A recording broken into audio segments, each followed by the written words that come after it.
No Game, No Life, Volume 6, Chapter 3, Part 3.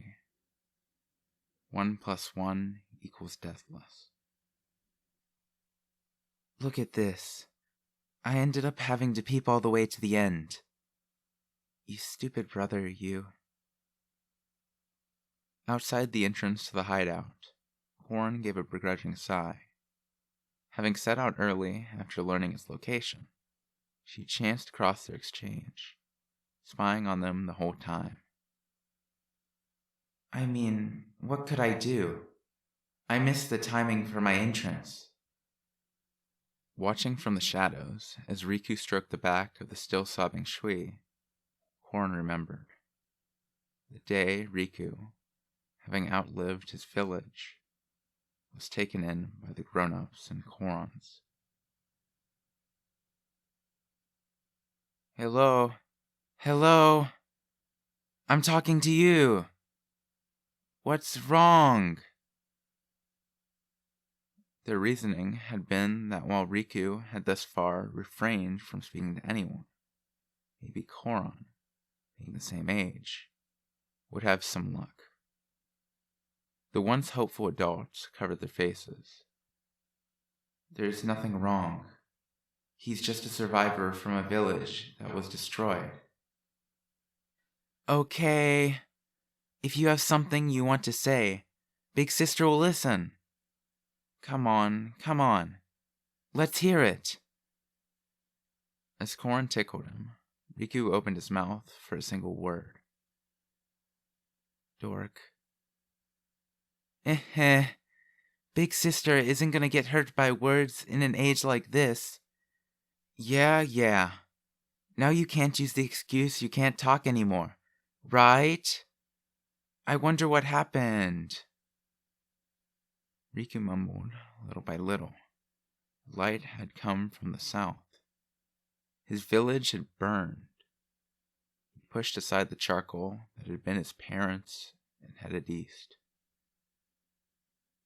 Didn't you look for survivors? Why did you go east if the light came from the south? Ignoring the gasps of the grown-ups, Riku kept answering flatly. Even if there'd been survivors, he couldn't heal them. If any had been sound enough to walk, they'd have evacuated, just like him. He'd gone east because that was the wasteland, where black ash doesn't pile up. Farther east, there was supposed to be a river. If he got that far, he figured he could survive. While the grown-ups were speechless at his remarkable composure for a child, Horn asked, What did you want to do after you made it out? Win next time. To do that, I had to survive. Next time. He'd said next time. And he was talking about winning. The adults were dumbfounded, but Koron rubbed her cheek against his and yelped. Oh my! This kid, he's gonna be my brother! Koron had noticed. His eyes, when he said, "Win next time," those bottomless eyes. But then it occurred to her. She couldn't leave him alone. She had to be by his side. She decided then to keep Riku from flying out of control, from rushing to his death. But really? I knew a big sister wasn't what he needed for that. He needed someone who'd walk the same path. He, Riku, would go far. Far, far away. Somewhere she'd never be able to keep up. But even so, for now... How long are you going to let Shui cry? You useless excuse for a husband! Suddenly, someone popped out of the shadows, driving her fist into his abdomen. Riku groaned. What just happened? He wondered, and as he was lifting his head, there loomed Koron, beaming. Anyway, as your big sister, let me congratulate you on your marriage. Give me a minute here. Riku held his gut and got up. Koron, sorry. how do you... I mean, why are you here? Huh? I came to visit your hideout. You had a bit of an atmosphere going, so I had to peek, right? Koron said that without an ounce of shame, her face asking, What other choice did I have? his so-called sister. How the hell? But Riku just scratched his head. So, I guess I can't keep hiding it from you. Oh, I know, Shui isn't human. That's what you mean, right? What? Wait. What? When did you... The first time you brought her to the village.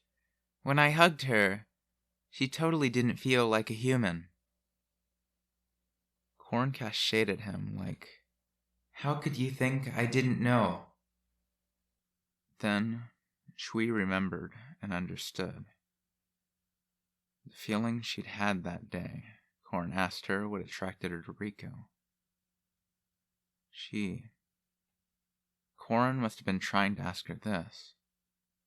What attracted you to Riku? And that was why she'd felt that strange tension. If you knew, why didn't you say anything? If Koron had known she wasn't human from the first meeting, then what was the point of all that fuss about him being a pedophile? Shouldn't she have said, he's brought another race into the village? Been on guard and given a warning? Riku was flabbergasted. Koron smiled casually, just like a real sister. After all, she's the one you chose, isn't she? There was something going on at the beginning, right? Riku, when you first brought Shui home, you were so tense. You seemed like you were gonna snap any minute. So I tried to play along. That made sense. If she'd read that far into it, she was going to keep up the charade. That was all she could do. More than that, though, it was all motivated by her faith in him. But look, it all worked out so fast, didn't it? And now I'll have such a cute little sister. Come on, it doesn't really matter whether she's human or not, does it? You know, Shui, humans have a tradition that says when you get married, you have to kiss the Don't listen to her, Shui. Stay away. Oh, hey, Riku. Now that you've brought us new family, at least have a wedding, will you? Koron, I appreciate the sentiment, but we don't exist. That was what he started to say, but he stopped short when he noticed the seriousness of Koron's expression. Neither Riku nor Koron had anyone else they could call family. Not anymore. And on top of that, Riku and Shui were supposed to be dead. So, I'll be the go-between. So let's make it official, alright? How about a wedding with just us three? Unexpectedly, Shui jumped in. Yes. She looked up at Riku and muttered, I want us to be officially married. It was simple, hardly a ceremony. They exchanged their vows. The three of them wrote their names on a document, and it was over. Normally, they'd have gathered the whole village, but Riku and Shui were dead. And so, Korn insisted that they do it then and there. Riku, do you swear to walk together with Shui, support her, love her, and survive as husband and wife? Riku chuckled to himself. What a fitting vow for this age, for that village.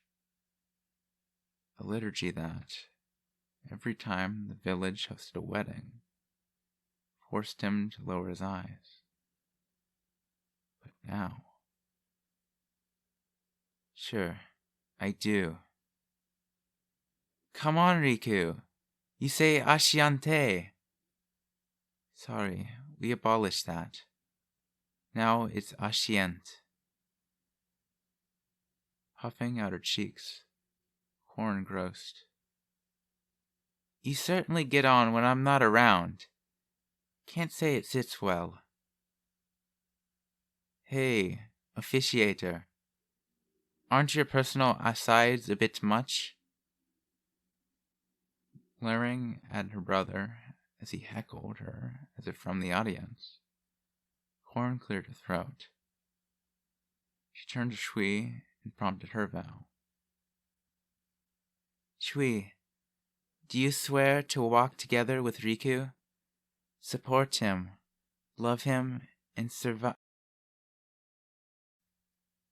An answer quicker than immediate. Korn's shoulders slumped at the persistent disregard for form, but Shui continued. Riku gave me a meaning, a reason to have been born, a heart. I swear by him. I'll never let him die. I'll survive and stay with him. To the end. Ashent.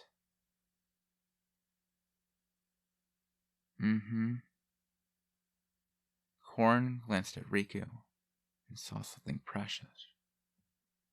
She never thought the day would come that she'd see her little brother blush. Now, continuing, Shui, do you swear to be Riku's beautiful bride? Beautiful bride? Riku sighed. Here it comes. While Shui gaped at the undefined term, but... To never make Riku sad. To never take the smile from the boy who lost it for so long. Shui silently and seriously contemplated Korn's question. Can you... Honestly, she wasn't confident. She didn't know how she could. But she answered anyway. I do. I swear I'll be his beautiful bride. Okay. Korn nodded broadly once, as if relieved. Then... Oh, also, it's a requirement that you be a beautiful bride in bed, too, you know? Totally skilled in... She doubled down on the teasing, But, Koran? We can't do that kind of stuff. See, it's a race. Hearing her brother's explanation, Horn's face fell with regret. She'd just been trying to lighten the mood, but she put her foot in her mouth. That was when Shui raised her hand. If I understand the structure, I can modify my hardware. I can make a hole. You... What? Oh my, aren't you lucky, Riku? Congratulations on losing... Koran, please show me your reproductive... The world is absurd, thought Riku as its brain rattled when the fist launched into his cheek. What? Why'd you punch me? 'Cause all you have to do is stay a virgin forever. Now then. Koran retrieved the stone she routinely wore at her hip. That's done. We just have to carve our names into this, and you'll be officially married. She knew what Riku was thinking before he even said anything. You two supposedly don't exist, so we can't leave documentation, right? This stone is a precious heirloom from my grandfather. We can just decorate over the area where we engrave our names, right? So, no one would be able to see it.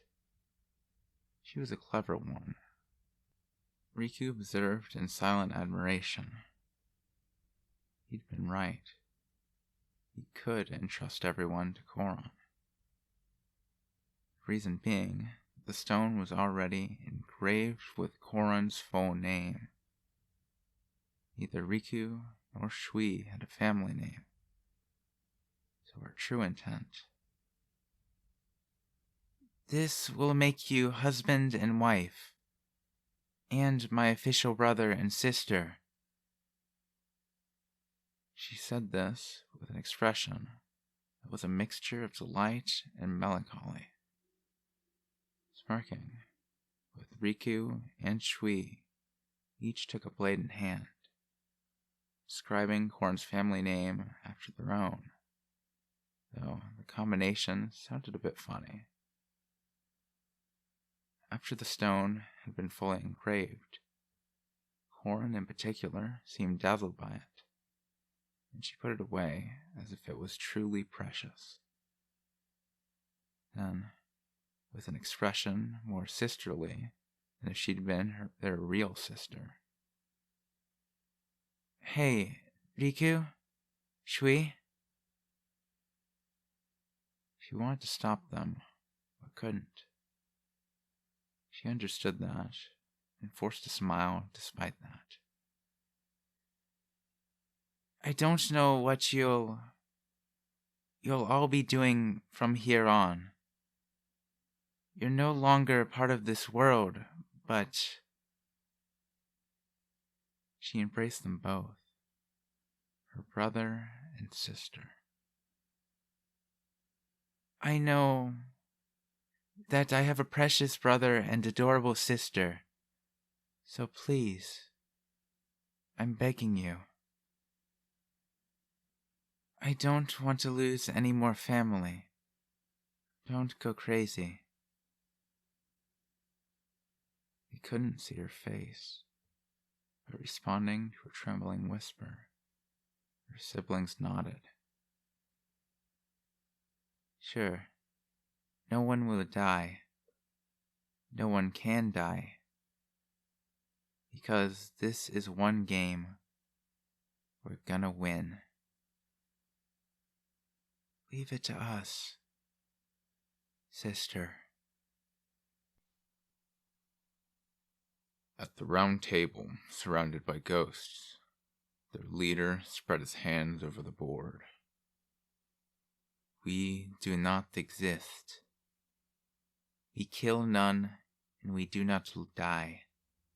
We exploit all means at our disposal to direct the course of the war. With information, with scheming, with sheer guile. There are rules and conditions for victory, so this is clearly a game. And all will be decided on this map, this board. As such, let us select our pieces. Summoning the gazes of the ghosts to himself, their leader produced a white piece. This is us. A white king. The weakest piece. The piece that can never become anything, but the most important. If this is taken, the game is over. He placed it off the map. Correction. The board. At the edge of the table, and continued. We are the king, but at the same time, we are ghosts.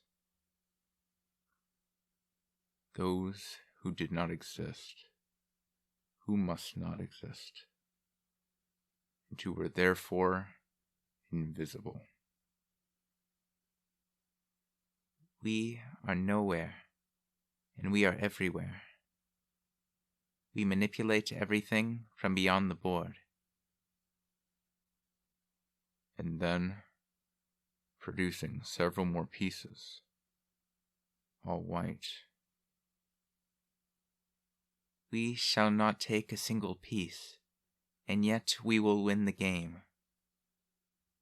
Therefore, our races are white. With this, the piece displayed, a white pawn. This is Werbeast. On the board, he placed the white pawn in the territory belonging to Werbeast. 3 werbeasts roam the forest, keeping low, searching for prey. In this world, this age, securing food was not easy, even for werbeasts. First off, there were hardly any worthwhile animals left. What's more, there were few other races they could hunt without risk. Sharpening their senses, they followed a scent, and at last found a stray to take. It was a human. Not a very tasty animal, but it would at least appease their hunger. It coordinated their attack in voices only werbeasts could hear. Even against a human, they couldn't be careless. They surrounded it and pounced as one, sinking their fangs in. Nothing. For at the very last moment, they leaped back. You werbeasts are sharp. If you want to eat me, go right ahead. But I promise you I taste bad. Who the hell are you? The 3 werbeasts interrogated the thing that resembled a human and spoke in the werbeast tongue, making no attempt to conceal their wariness. It reeked. This thing that had ingested a heavy dose of poison and answered flawlessly in their native language. You know the forest you're camped in, to the west by the bay? The dwarves are planning a bomb test there. The hell are you talking about? Simultaneously, all 3 were sizing up the thing with every sense available to them. From the beat of his heart to the sound of the blood coursing through his veins. His body temperature was abnormal, as was his heart rate, both owing to the poison. His pupils. If you don't believe me, go check out this point on the map. You're a blood breaker, right? You should be able to slip into a dwarven facility, no sweat, and find out what they're doing. Let me just give you a tip. Signs of lying? None. Just as they reached this conclusion, the human delivered the punchline. They call it the E-bomb, and it can even kill an old deus. A weapon of mass destruction. Once more, they checked his heartbeat, his pupils, the flow in his capillaries. He wasn't lying? Go look. Steal it away somewhere or destroy their records and equipment. But be sure you don't try to destroy the weapon itself, alright? 'Cause in that moment, there's a chance you might blow everything away. I mean, the whole western half of the continent of Lucia. With that, the mysterious thing, having said his piece, casually strode away. Sui, anything? No. It's okay. In response to Rika's query, Shui used the spirit compass, or pretended to need it, to scan for signs of life. As soon as it was confirmed that no one was there, the ghost infiltrated the dwarven facility. Seriously though, please don't ask me to chat with crackpots capable of shit like this again, General. The ghost, formerly known as a lay, took in his surroundings and gasped. The steel structure, formerly a dwarven facility, had been rent and warped by claws. Blows pockmarked the ground as deep as a man was tall. Even so, I'll make you do it as many times as I have to. You're the only one who can speak werebeast perfectly. The serum worked, didn't it? That it did.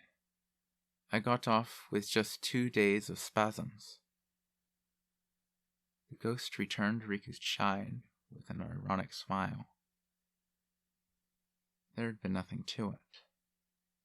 With a little strategic application of the map Ivan had left behind, they'd slipped into the wreckage of the dwarven battleship that had blown away their village and exchanged a few communiques. All that was left after that was to leak the news to Werebeast that their home had been designated a bomb testing site. Just how many of those blood breaks did they come with? Busting it up this good. Were there really no casualties, General? Nope, no casualties. I don't see any blood. Those werebeasts, they're cagey. The literally inhuman senses of werebeasts were capable of deducing the number of dwarves in the facility from a distance. Then they just had to raid it with enough blood breakers. The dwarves weren't stupid either. They couldn't carelessly employ magic next to a bomb capable of wiping out everything. So, if a bunch of blood-breaking werebeasts turned up, what choice did they have but to run? And the werebeasts weren't stupid either. The fleeing dwarves couldn't be as high a priority as... Looks like the E-bomb's gone, General. Either the werebeasts or the dwarves must have taken it. The werebeasts. Who else could leave footprints on steel floors and walls? They must have dragged it out by force. Better than anyone, Werebeast intuition would have sensed the danger of that bomb. So the best they could have done was snuff it out and then run. That's why I'm telling you. This is a game. Under the right conditions, any given race was helpless against another. That was why the battles continued. But the dwarves aren't gonna abandon this place. We have 15 minutes to move. We collect our information and disappear. Ghosts exist nowhere. Ashent. As the ghosts dispersed to dig up intel, Tree asked, Is this what you call promoting a peace? We haven't gone that far. Still. The reason he had signed Werebeast the pawn was because a pawn, advanced deep into enemy territory, could be promoted to a queen. Still, Riku snickered. Even a pawn can take a bishop. That's all it is. Just adding this little bit on the end here. This is going to be the special Christmas episode. However, it's coming on Christmas Eve, and you wonder, how is this a Christmas episode? Well, you see, much like how most families give out a little extra, like one present maybe, like Christmas Eve, I'm going to be giving you this one Christmas Eve, and I'm going to put the Monday episode on Sunday, so Christmas Day. I hope that suffices for that. I hope you enjoy. The next one's a really long one, too. So if you think this is just like, oh yeah, this is most of it. No. I got like a 40-minute one coming tomorrow. You're welcome. Anyways, thank you for listening to this. And I suppose I'll see you guys tomorrow. Merry Christmas, and bye.